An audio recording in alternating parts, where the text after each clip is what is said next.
Hello আমার sweet cute বন্ধুরা, কেমন আছো তোমরা? নিশ্চয় আমার গল্প শুনে শুনে খুব সুখ নিচ্ছ আর আনন্দে আছো, তাই না? তোমাদের আনন্দ দিতেই তো আমি নিয়মিত তোমাদের জন্য নতুন নতুন গল্প নিয়ে হাজির হয়ে যাই। তো চলো, তোমরা যারা এখন আমার চ্যানেলটি সাবস্ক্রাইব করোনি তারা প্লিজ প্লিজ প্লিজ আমার চ্যানেলটি সাবস্ক্রাইব করে দাও। চলো তাহলে দেরি না করে ভিডিওটি জলদি জলদি করে লাইক করো আর চ্যানেলটি সাবস্ক্রাইব করে দাও। ধন্যবাদ। দিশা রুমে এসে শুয়ে পড়ল, কিন্তু তার কিছুতেই ঘুম ধরছে না। তবুও ঘুমানোর চেষ্টা করলো, কিন্তু সে এমন একটা খারাপ স্বপ্ন দেখলো যার কারণে তার আর ঘুম আসলো না। সে উঠে বারান্দার দিকে গেল। চারদিকে অন্ধকার আর নীরবতা। কোনো এক অজানা ভয়ে তার মন প্রাণ সংকুচিত হয়ে আছে। এদিকে শুধু তার বারবার ঈশানের কথা মনে হচ্ছে, কারণ ঈশান যেভাবে আজ বলল যে আর কোনো ভুল ত্রুটি হলে তাকে সে নিজেই বাড়ি থেকে বের করে দেবে। দিশা ভাবতে লাগলো, যদি হয়, সে ইচ্ছাকৃতভাবে না করলো, কিন্তু তার অজান্তে যদি হয়ে যায়, কি হবে তার? ঈশান কি সত্যি তার সাথে এমন করবে? দিশা আনমনে বারান্দার রেলিং ধরে দাঁড়িয়ে আছে।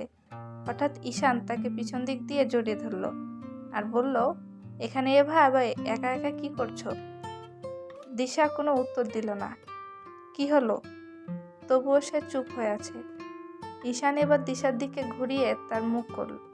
অন্ধকারে দিশা বা ঈশানের মুখ স্পষ্ট দেখা যাচ্ছে না। না দেখা গেলেও ঈশান বুঝতে পারল দিশা কাঁদছে। কি হয়েছে? দিশা ঈশানের প্রশ্ন এড়িয়ে গেল। তারপর বিছানায় গিয়ে শুল। কথা বলছো না কেন? ঈশান বুঝতে পারল দিশার মন খারাপ, তাই সে আর তাকে বিরক্ত করল না। দিশাকে জড়িয়ে ধরে শুয়ে পড়ল। হঠাৎ দিশা ঈশানের গলা ধরে কেঁদে উঠল। প্লিজ আমাকে তোমার জীবন থেকে আলাদা করিও না, আমাকে বাড়ি থেকে বের করে দিও না। ঈশান খুবই অবাক হলো। সে কিছুই বুঝতে পারল না। হঠাৎ দিশা এসব কেন বলছে? দিশা ঈশানের গলা আরো শক্ত করে ধরল। ঈশান, কি হয়েছে? কার তো সেটাই করতে হবে। দিশা ঈশানকে এক ঝটকায় ফেলে দিল। যা কর গিয়ে, এখনই কর। এখন কিভাবে করব? আর মেয়েই বা পাবো কোথায়? দিশা বিছানা ছেড়ে উঠে গেল। এই, কই যাচ্ছ? সব ছেলেরা এক, কেউ ভালো না। ঈশানও পিছু পিছু গেল। আমাকে ধরবি না তুই? ঠিক আছে, ধরবো না, কিন্তু একটু ধরতেই পারি। দিশা এক নিঃশ্বাসে বলতে লাগলো, না না, ধরবি না তুই। তুইও বাকি সব ছেলেদের মতো, তোরা সবাই এক। আগে জানলে আমি প্রেমই করতাম না, আর বিয়ে তো করতামই না। বিয়ে করেও যদি স্বামীকে তারপর নিজেই ঈশানের কোলের ভিতর শুয়ে পড়ল। গুড, এইভাবে শত্রুকে পরাজিত করতে হবে, কিন্তু আমার উপর এভাবে অ্যাটাক করা যাবে না। আমি খুব ব্যথা পাইছি, মাথা ঘুরতেছে। আরেকটু টেনে দেই, তাহলে এবার মাথা ঘোরা ভালো হয়ে যাবে। না না, আমার মাথা ঘুরে। তার শাশুড়ির রুমে আসলো। এদিকে তার শাশুড়ি চিৎকার করতেই আছে। তার শাশুড়ি বলল, তাড়াতাড়ি ঈশানকে ডাক দাও, আমি মরে গেলাম, আমার পা জ্বলছে, আমার পা পুড়ে যাচ্ছে। দিশা ঈশানকে ডাক দিল। দেখো তো মার কি হয়েছে, চিৎকার করছে কেন? ঈশান আসার সাথে সাথে তার মা অজ্ঞান হয়ে পড়ে যায়। তাই আমার মনে হলো হেড গ্লাভস পরে তেল মালিশ করলে আর হাতে লাগবে না, তাহলে আর বারবার ধুতেও হবে না। কিছুক্ষণ পর ডাক্তার এলেন। ডাক্তারের চোখ মুখ দেখে মনে হচ্ছে মারাত্মক কিছু ঘটে গেছে। সবার ভয় হতে লাগলো। ঈশানের মায়ের রিপোর্ট দেখে ডাক্তার নিজেই কেঁদে ফেললেন। তিনি কথা বলতে পারছিলেন না। ঈশান বলল, ডাক্তার, আমার মায়ের কি হয়েছে? ডাক্তার বলল, আগে বলেন আপনার মায়ের কোনো বড় শত্রু আছে কিনা। শত্রু? কিসের শত্রু? ডাক্তার বললেন, শত্রু না থাকলে এই জঘন্য কাজটা কে করলো? ঈশানের মেজাজ খারাপ হতে লাগলো। ডাক্তার সাহেব, আসল কথা বলুন, কি হয়েছে আমার মায়ের? ডাক্তার, আপনার মা জীবিত থেকেও মৃত, কারণ তিনি আর কখনো কথা বলতে পারবেন না, আবার চলাফেরাও করতে পারবেন না। তার পুরো শরীর প্যারালাইজড হয়ে গিয়েছে। মানে কি? কি বলছেন এসব? হ্যাঁ, ঠিকই বলছি। সায়ানাইড খুবই মারাত্মক একটি রাসায়নিক যৌগ, যার এক ফোঁটা কেউ খেলে তার সাথে সাথে মৃত্যুর কোলে ঢলে পড়ে। যেহেতু রোগী সায়ানাইড খায়নি, তাই তার মৃত্যু হয়নি, কিন্তু এই মারাত্মক কেমিক্যাল শরীরে লাগানোর ফলে তার রক্তের মাধ্যমে পুরো শরীরে চলে গিয়েছে। এই জন্য রোগীর পুরো শরীর অবশ হয়েছে। তাই কথা শুনে সবাই চিৎকার করতে কাঁদতে লাগলো। সবাই শুধু বলছে, কে করলো এই কাজ? ঈশানের মায়ের এত বড় শত্রু কে? ঈশান একবারে নীরব হয়ে গেল। সে কোনো কথাই বলতে পারছে না। ডাক্তার জানালো, এখন রোগীর অনেক সেবা করতে হবে। তাকে বুঝতে যাওয়া যাবে না যে সবাই তার জন্য কষ্ট পাচ্ছে। সবসময় তার সাথে একটা লোক থাকতেই হবে। ডাক্তার আরও বলল, যে এই কাজটা করেছে তার উদ্দেশ্য রোগীকে ধীরে ধীরে কষ্ট দেওয়া। যদি সে রোগীকে মারতে চাইতো তাহলে সে খাওয়াতে পারত বা অন্য কোনো কেমিক্যাল খাইয়ে মারতে পারত, কিন্তু কেন এটা তেলের সাথে মিশালো সেটাই বুঝতে পারছি না। ইরা কাঁদতে কাঁদতে বলল, আর এসব বলেন না ডাক্তার সাহেব, আমরা কিছুই সহ্য করতে পারছি না। ঈশান তার মায়ের কাছে গেল। তার মাকে এভাবে পড়ে থাকা দেখে সে চিৎকার করে উঠল, মা ওঠো, ওঠো মা, তুমি যদি আমাকে কেন দোষারোপ করছে এরা, অন্তত তুমি কিছু বলো। ঈশান কোনো উত্তর দিল না। ইরা বলল, মা তোমাকে সবসময় বকতো, ঈশান তোমার থেকে মাকে বেশি ভালোবাসতো। তাছাড়া মা যদি জানতো তোমার লাভ ম্যারেজের কথা তাহলে কি হতো, সেই জন্য হিংসা করে এসব করেছে তুমি। ঈশান কোনো কথা না বলে বাইরে চলে গেল। দিশা কাঁদতে কাঁদতে রুমে চলে গেল। ঈশান সারা রাত বাহিরেই থাকলো। দিশা অনেকবার ফোন দিল, কিন্তু ফোন না ধরে অফ করে রাখলো। সকালবেলা দিশা রান্নাঘরে রান্না করতে গেল, কিন্তু গিয়ে দেখে তানিয়া রান্না করছে।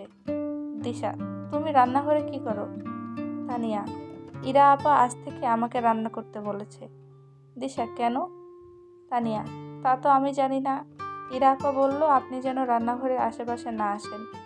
দিশা ইরার কাছে গেল। দিশাকে দেখে ইরা বলল, তুমি কি জন্য এসেছো তা আমি ভালো করেই জানি। শুধু আমি না, বাবা আর ঈশানও চায় তুমি যেন সংসারের কোনো কাজকর্ম না করো। খাবারে যদি অন্য কোনো কেমিক্যাল মিশিয়ে আমাদের সবাইকে মেরে ফেলো। দিশা এবার রেগে গেল, আপনি কিন্তু এবার একটু বেশি বাড়াবাড়ি করছেন। এই বিষাক্ত কেমিক্যালটা আবার আপনি মেশান নাই তো? ইরা, কথাবার্তা সাবধানে বলো। আমি আমার মাকে কেন এত কষ্ট দিব? দিশা, কারণ আপনার মা তো সারাক্ষণ আপনাকেও বকতেন, আপনার স্বামীকে অপমান করতেন। ইরা, এটা অন্য রকমের বাড়াবাড়ি হচ্ছে দিশা। দিশা, কথাগুলো শুনতে কেমন লাগলো? আমাকে যখন বলো তখন আমারও এইভাবেই লাগে। দিশা চলে যেতে ধরলো, কি মনে করে যেন আবার ফিরিয়ে এলো। আর ইরাকে বলল, তোমার তো আর 1 মাস পরেই বাড়ি ছাড়ার কথা ছিল, এখন কি ছাড়বে? না মার সেবা করার অজুহাতে এই বাড়িতে এখন সারা জীবনের জন্য থেকে যাবে? আর আরেকটা কথা শোনো, এটা আমার সংসার, আমার ঘর, আর আপনার এই বাড়ি থেকে বের হয়ে যাব? এত অশান্তি কেন এই বাড়িতে? কথায় আছে না, চোর চুরি করার সময় কিছু না কিছু প্রমাণ রেখে যায়। তুমি ভুল করে এটা আমার পকেটে রেখেছো। তুমি নিজের মুখে তো জীবনেও স্বীকার করতে না। এই বলে ঈশান দিশাকে মারতে লাগলো। দিশার মন মেজাজ খারাপ হয়ে গেল। সে ঈশানের হাত টেনে ধরলো, খবরদার, আমার গায়ে আর হাত দিবি না। তুই কে রে আমার গায়ে হাত দেওয়ার? এত নাটক বা কাহিনী করার কি আছে? বললেই তো হয় আমাকে আর ভালো লাগে না। এইভাবে আমাকে না ফাঁসালে হতো। আর বোকা আমি, যদি এ কাজটা ঠিকই করতাম তাহলে সেটা আর তেলের ভিতর মিক্স করতাম না, আর এই জিনিস ঘরেও রাখতাম না। আচ্ছা, তোমরা যখন আমাকে হাতে নাতে ধরেই ফেলেছো তাহলে আমার কি শাস্তি হওয়া উচিত? দাও আমাকে শাস্তি। তোকে মেরে ফেললেও আমার রাগ কমবে না। এখন তোকে আমি এমন একটা শাস্তি দেব যা তুই জীবনও কল্পনা করতে পারবি না। তুই তিলে তিলে মারা যাবি কিন্তু মরবি না। এই বলে ঈশান চলে গেল। দিশা ইরার রুমে গেল। গিয়ে দেখে তানিয়া আর ইরা গল্প করছে। দিশা বলল, খেলাটা তাহলে ভালোই শুরু করেছো। আমার সাথে এত বড় অন্যায় করে তোমরা কেউ ভালো থাকবে না। তোমাদের এমন শাস্তি হবে যা কল্পনার ঘরবন্দি করে রাখলো। ঈশান তার মায়ের কাছে গিয়ে কাঁদতে লাগলো। অপরাধ যাই করুক, শাস্তি তাকে পেতেই হবে, তাই না মা? তার মা, তোমার কি মনে হয় শাস্তিটা ঠিক আছে? সবাই হয়তো ভাবতেছে এরকম শাস্তি কেন দিলাম দিশাকে, কারণ একসাথে আমার দুটো কাজ হলো। দিশা তার অপরাধের শাস্তিও পেল, আর আমি ওকে যে কথা দিয়েছিলাম কোনোদিন ওর চোখের আড়াল করব না, ওকে সারা জীবন আগলে রাখবো, ও যতই অপরাধ করুক। মা, আমি ওকে অনেক ভালোবাসি। ওকে না দেখে আমি কিছুতেই থাকতে পারবো না।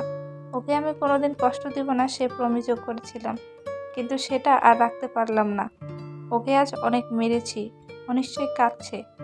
দিশা কেন তোমার সাথে এমন করলো মা? কেন? ও নিজের বিপদ কেন ডেকে আনলো? ও কেন একটিবার আমার কথা ভাবলো না?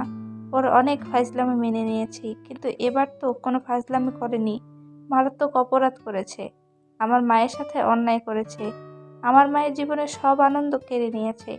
ঈশান কাঁদতে লাগলো। তার পাশে আজ কেউ নেই। আর কাকে বিশ্বাস করবে সে? যে একমাত্র বিশ্বাসের যোগ্য ছিল, সেই যখন বিশ্বাসঘাতকতা করলো, তখন আর কে বুঝবে তার কষ্ট?